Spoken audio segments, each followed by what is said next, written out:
Corona के बाद जहां पूरे विश्व में आर्थिक मंदी का असर देखने को मिला, वहीं भारत में भी इससे अछूता नहीं रहा। लेकिन भारत के प्रधानमंत्री नरेंद्र मोदी की पहल पर आत्मनिर्भर भारत का जो मंत्र पूरे देशवासियों को दिया गया, वह कहीं न कहीं लोगों को साकार होते हुए दिख रहा है। क्योंकि आत्मनिर्भर भारत के मिशन मंत्र के बाद देश के कई ऐसे लोग जो अपने काम से विमुख होकर के हाथ पर हाथ रखकर बैठे हुए थे, लेकिन प्रधानमंत्री के संदेश के बाद लोगों में जागृति आई और लोगों ने अपना एक नया स्टार्टअप करने का प्रारंभ किया। और इसी कड़ी में भदोही जनपद भी अछूता नहीं रहा। भदोही जनपद के औराई क्षेत्र के कैयर मऊ दीनानाथपुर गांव के 2 युवा जो चचेरे भाई हैं, उन्होंने भी आत्मनिर्भर भारत के इस मिशन में अपनी एक अनूठी पहचान स्थापित करी कि जो इंजीनियरिंग करने के बावजूद भी वे लोग अपने गांव में वर्मी कंपोस्ट खाद का निर्माण करने का मिशन बनाया। और उन्होंने मात्र कुछ ही संसाधनों के साथ इसकी शुरुआत करी और अब लगभग 2.5 वर्ष बाद यह दोनों युवा लोगों के लिए प्रेरणा स्रोत बने हुए हैं। इन दोनों युवाओं के जो प्लांट है जहां पे वर्मी कंपोस्ट ये लोग बनाते हैं, वहां पर अब देश के अच्छे वैज्ञानिक, किसान और विभिन्न संस्थानों के लोग आकर के जानकारी लेते हैं और उनके इस कृत्य और कार्य की और इस प्रोजेक्ट की सराहना भी करते हैं। इसी क्रम में अगर बात की जाए तो शुक्रवार को भी वहाँ धान अनुसंधान केंद्र के वैज्ञानिकों के साथ गंगा टास्क फोर्स के कई जवानों ने आकर के इन युवाओं के द्वारा तैयार की जा रही वर्मी कंपोस्ट की जानकारी ली और लोगों ने इनकी बारीकियों को भी समझा। दोनों युवाओं ने लोगों को बताया कि किस तरह से कम संसाधन में इसका प्रयोग किया जा सकता है। साथ में यह भी कहा कि वर्मी कंपोस्ट के माध्यम से जो खाद का निर्माण होता है वास्तव में काफ़ी लाभकारी होता है, फसलों के लिए, पर्यावरण के लिए काफ़ी संरक्षित होता है। इस मौके पर संगोष्ठी का भी आयोजन किया गया जहां पर लोगों को विस्तार से जानकारी दी गई। अगर बात की जाए कि इस संगोष्ठी में तो यहाँ पर वैज्ञानिक और सेना के जवान भी रहे जिन्होंने इनकी बारीकियों को समझा। युवाओं के इस कार्य की पूरे क्षेत्र में चर्चा है और लोग इन युवाओं से प्रेरणा ले रहे हैं। नमस्कार, मेरा नाम अजय कुमार मिश्रा है। मैं अंतर्राष्ट्रीय धान अनुसंधान से आया हुआ हूँ और ये विपिन जी का जहाँ पे विपिन जी एक एंटरप्रेन्योरशिप चालू किए हैं जिस पे वर्मी कंपोस्टिंग को लेकर के है। और ये एक ऐसी विधा है जो किसानों में आज देख रहे हैं कि गाय लगभग विलुप्त होती जा रही है और कैसे एक गाय या ये कहें कि जो गोबर जो है वो खेत तक पहुंचना चाहिए था, वो कहीं ना कहीं रुधिर हो गया है, रुक गया है, वो कैसे कंटिन्यू हो सकता है। तो एक अच्छी पहल किया है विपिन जी ने। विपिन जी हैं, दीपक जी हैं और इसी पहल को देखने के लिए प्रयागराज से और वाराणसी से हम लोग के बीच आर्मी से लोग हैं, 39 जीटीसी से आए हुए हैं।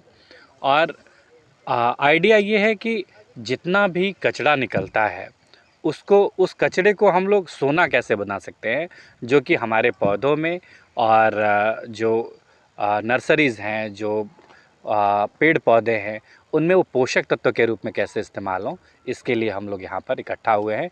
ये टेक्नोलॉजी जानने के लिए इकट्ठा हुए हैं। मेरा काम यहाँ पे इस चीज़ को फैसिलिटेट करना है कि हम लोग ये कैसे आपस में मिल कर के सहभागिता करें कि जो गोबर है उससे खाद बनाएं और वो खाद किसानों के खेत तक पहुँचे।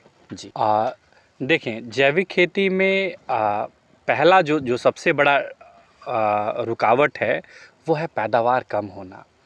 तो मैं पर्सनल तौर पे ये कहना चाहूँगा कि शुरू में आप सारे खेत को परिवर्तित ना करें, सीढ़ी नुमा स्तर पर जाएं और पहले आप अपने खेत के 25% भाग को ऑर्गेनिक में कोशिश करें और सीखें आप विधा सीखने के लिए आपके पास यहाँ पे बनारस हिंदू विश्वविद्यालय है, अंतर्राष्ट्रीय धान अनुसंधान संस्थान है, अंतर्राष्ट्रीय सब्जी अनुसंधान संस्थान है, सब्जी के जो संस्थान है, उन सब के पास ये टेक्नोलॉजीज़ मौजूद है। बस ज़रूरत है कि आप वहाँ पहुँचें, ये विधा के बारे में जानें और उसको कैसे करना है वो समझें।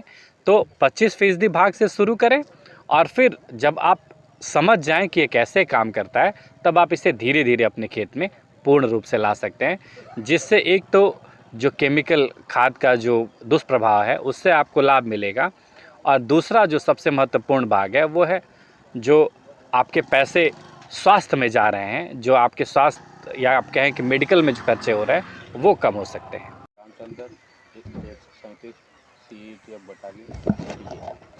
वाराणसी से आए हैं और ये जैविक खाद के बारे में सीखने के लिए आए हुए हैं यहाँ, और वो जो हमें आज या कल दो एक दिन का टाइम मिलेगा वो सीख के, और वहाँ हम अपनी कोशिश ये जारी करेंगे कि हम इस तरह का काम करके अपना अच्छी तरह से जो पेड़ पौधे लगाएंगे उनमें जो कंपोजिट खाद डालेंगे उससे अच्छा ग्रोथ होगा।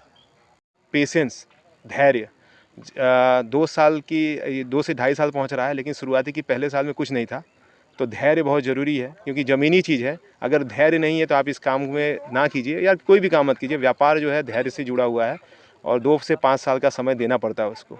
और टीम बहुत ज़रूरी है, साथ बहुत ज़रूरी है। एक दूसरे के प्रति ईमानदारी करके टीम अगर हम बनाते हैं तो हम बहुत आगे बढ़ सकते हैं इसमें। मेरा नाम अरुण कुमार तिवारी है, दीनानाथपुर का रहने वाला हूँ मैं सर।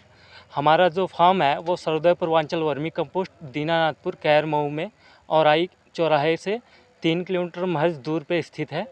हम जो ऑर्गेनिक फार्मिंग कर रहे हैं वो गोबर और ऑस्ट्रेलियन वीट के केचुए के द्वारा कर रहे हैं सर। हमने 4 बेड से स्टार्ट काम किया था। आज हमारे पास 75 बेड हैं और 20 टन मंथली हम प्रोडक्शन कर रहे हैं, और वर्मी वाश भी बना रहे हैं। किसी भी किसान भाइयों को अगर वर्मी कंपोस्ट के बारे में जानकारी चाहिए तो सर्वोदय पूर्वांचल वर्मी कंपोस्ट में जो ये नंबर है आप वहां से संपर्क कर सकते हैं। हमारे फार्म पे आकर के विजिट करके ट्रेनिंग की सारी फैसिलिटी उपलब्ध है, वो फ्री ऑफ कॉस्ट है। चीज़ का कोई भी चार्ज नहीं हमारी कंपनी लेती है। धन्यवाद। ये बताना चाह रहा हूँ कि कोई भी कंपनियां आप उठा के देख लीजिए, वो अगर कितना भी आप उनको कमा के देंगे तो उसका सिर्फ 10% ही आपको देती हैं। उसमें भी आपका जो पालन पोषण है वो मुश्किल से ही हो पाता है, क्योंकि हम लोग रिस्क नहीं उठाते हैं। तो हम सभी लोगों को ये कहना चाहेंगे जो इससे थोड़ा सा जानना चाहते हैं इन सब चीज़ों के बारे में, तो ये हम कहेंगे कि वो थोड़ा सा रिस्क उठाएं। और किसी भी काम को करने के लिए रिस्क उठाना ही पड़ता है। स्टार्टिंग में वो रिस्क उठाएंगे तो आगे अपने आप खुद रास्ता मिलता जाता है। ये हर युवाओं को ये कहना चाहेंगे सर, कोई भी बिजनेस है वो अपना हो तो ज़्यादा अच्छा है, और इस चीज़ को हम सभी फील करते हैं लेकिन कर नहीं पाते हैं सर जी। हमें सारी फैसिलिटी उपलब्ध कराने के लिए हमारे सर भी कई बार हमें प्रेरित किए, लेकिन हम यह मतलब बताना चाहते हैं या लोगों को ये दिखाना चाहते हैं कि सरकार सिर्फ देती है तो उसका हम बेनिफिट उठा करके उसको बंद ना करें।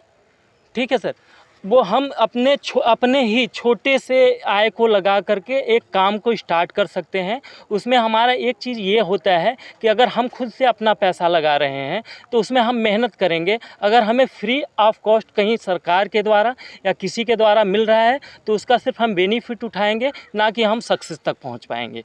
अगर हम खुद अपना पैसा लगा रहे हैं तो हम सक्सेस पहुँचने के लिए पूरा पैसा भी लगाएंगे और मेहनत भी करेंगे।